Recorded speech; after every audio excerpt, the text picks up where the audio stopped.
السلام عليكم الاخوان. في هذا الفيديو غيكون متكامل ان شاء الله.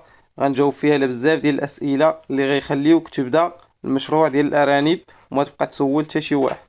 في هذا الفيديو الاخوان غادي نجاوبوا على واش تخلي الذكر مع النتوه، واش تلقح الارنب اثناء الولاده، شحال خاصك ديال الوقت عاد تلقح الارانب الا كنتي كتربي فيهم مازال صغار، كيفاش تعرف الارنب واش مريض، كيفاش تعرف الارنب بلدي، كيفاش نعطي الفصة للارانب، الاسباب ديال الانتفاخ مع ذكر العلاج ان شاء الله، واش نخلي الذكر مع الذكر يعني الذكر نخليه مع الذكر، الا كانت النتوه الأرنب والدة كيفاش نتعامل معها، واش نربي في الحفرة، الإمكانيات، الأسباب اللي كتخلي النتوة تلوح الوليدات، واش نربي في السطح أو الكراج. الإخوان قبل ما نبداو كما ننساو الصلاة والسلام على سيدنا محمد صلى الله عليه وسلم. واش نخلي الذكر مع النتوة ديال الأرانب الإخوان؟ طبيعة الحال لا. الأرنب من تكون والدة عزل تكر او من تكون ضارة صافي غير تلقح وتعرف بان النتوة تلقحات، شد تكر وعزليه في المكان ديالو. واش نلقح الارنب اثناء الولادة؟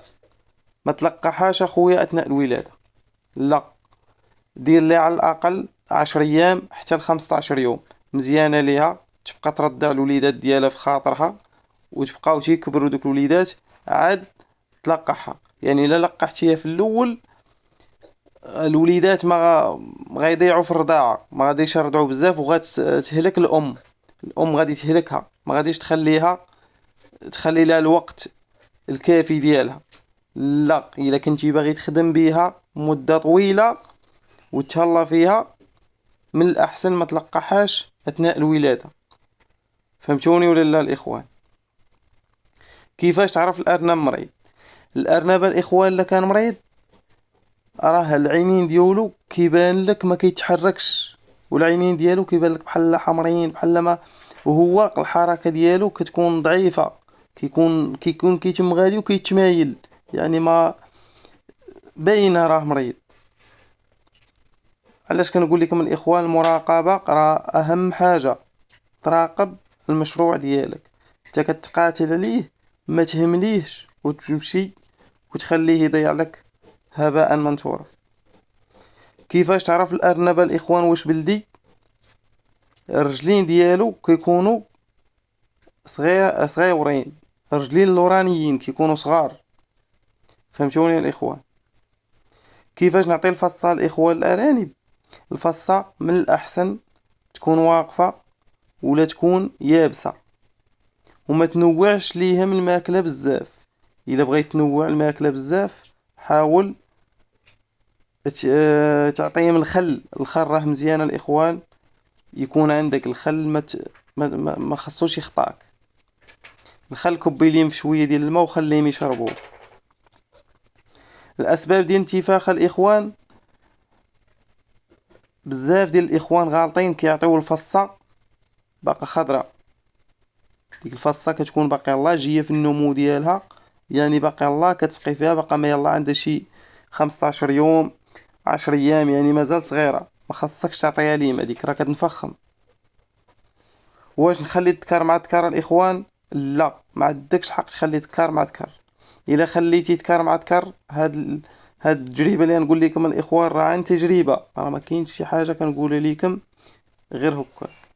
الا خليتي ذكر مع ذكر كون مأكد بان واحد فيهم غادي يضيع، غادي يبقاو تابعين بعضياتهم، ما غاديش يتفرقوا على بعضياتهم، وغتلقاو واحد فيهم ضاع، ما يبقاش ذكر، ما يبقاش يخصب.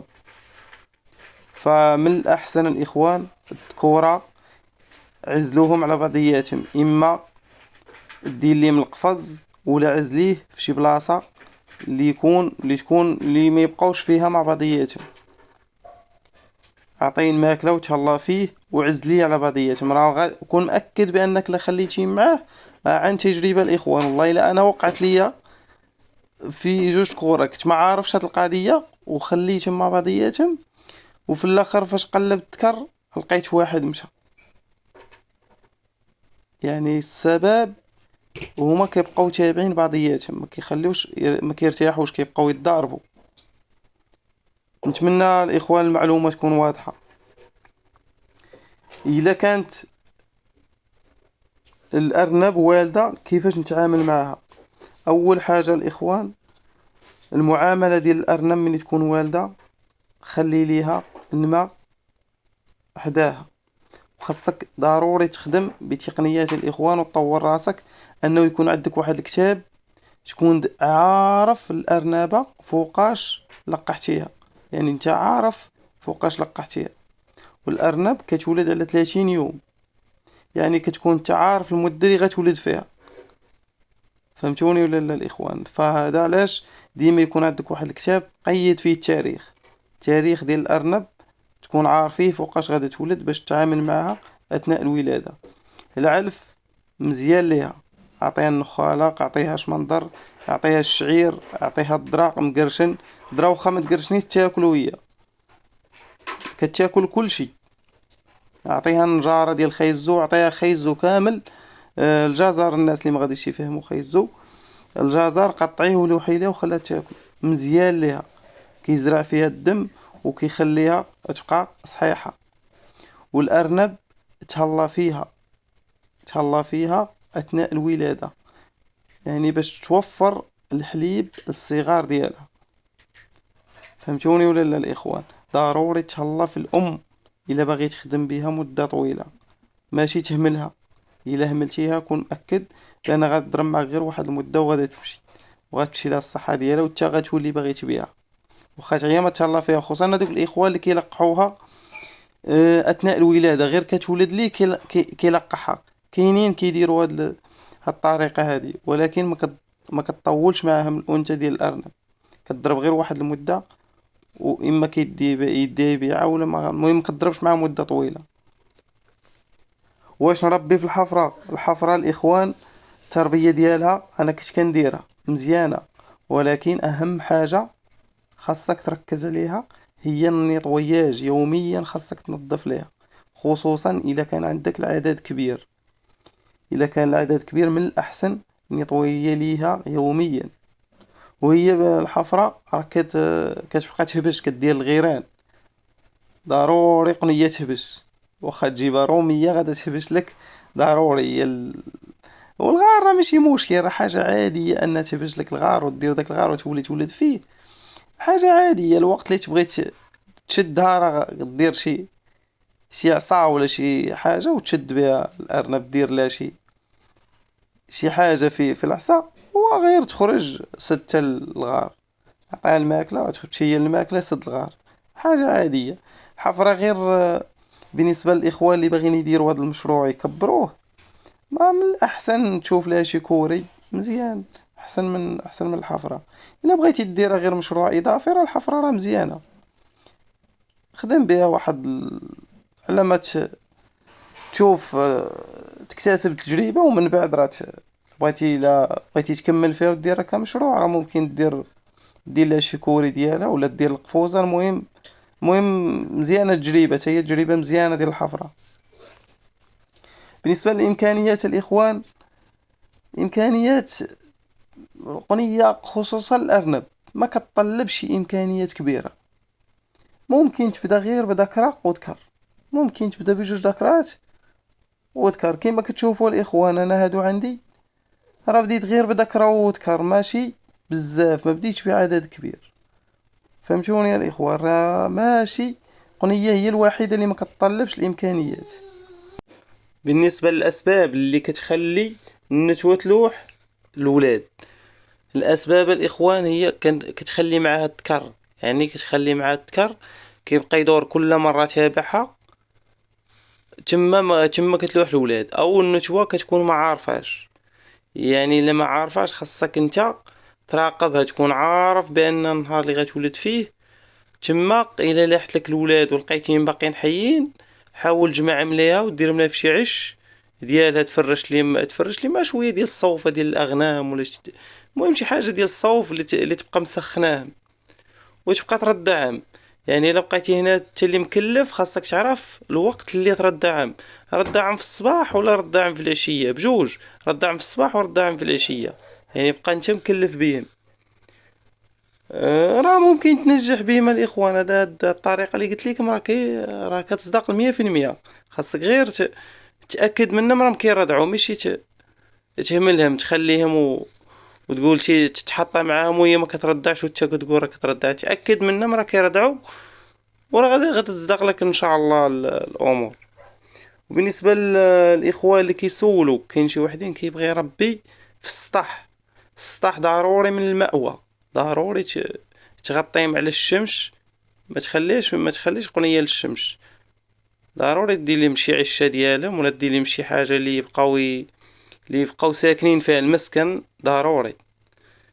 وبالنسبه للاخوان اللي باغيين يربيو في الكراج، الكراج اخويا ولا اختي من الاحسن تفادوا. علاش؟ لان الكراج غالبا خاصك تشوف هاد النقاط اللي غنقول لك، بحال التهويه. يعني خاص البرد يكون كيدخل ليهم، خاص الشمس يعني تدخل ليهم. يعني حتى هي كتبغي تشمش، كتبغي الهواء ديالها يكون.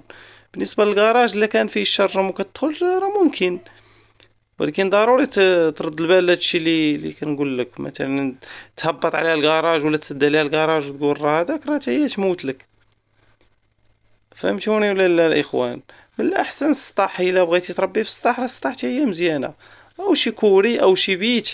المهم قنيه راه ماشي كيما قلت لكم الاخوه، راه ما كتطلبش شي مشروع تقول زعما نبدا كبير، ولا باش ما بديتي بدا. المهم هي تبدا وتوكل على الله، والله يسهل على الجميع الاخوان. فهذا مكان الاخوان، وكما كتشوفوا معايا راه انا بديت غير بذكرى وذكر، ولكن كانت عندي تجربه. يعني كنت كنربي في الحفره واحد الوقت، والحمد لله. الانسان ملي كيبغي تاني واحد الحاجه كتكون كتبغيها، راه واخا كتحيدها كترجع ليها ضروري. واخا تحيدها دوز الوقت تاني وتبغي تاني تربي. بالنسبه للوقت الاخوان، الا كنتي كتربي من داكشي اللي عندك، يعني داكشي اللي كتربيه انت، مثلا ولدت لك الارنب، شحال خاصه ديال الوقت النتوات عاد تلقاهم مع الذكر. فمن الاحسن اخويا ولا اختي خليهم 7 اشهر 6 اشهر.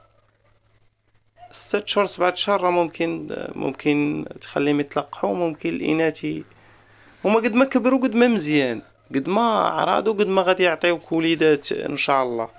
الا عطيتيهم الوقت بزاف راه كتولد لك. هي ملي كتولد لك بدا تولد لك بالتسعود بالعشرة. الا خليتيها لقحتيها مازال صغيره، مثلا على 4 اشهر ولا 5 اشهر، خليتيها مع الذكر ولا تلقحات، راه ما تولدش لك العدد كبير. وكيبقى التهلو راه عامل اساسي بان تولد لك النتوى العدد كتير. والله يسر الامور الاخوان، وتحياتي لكم جميعا، والسلام عليكم.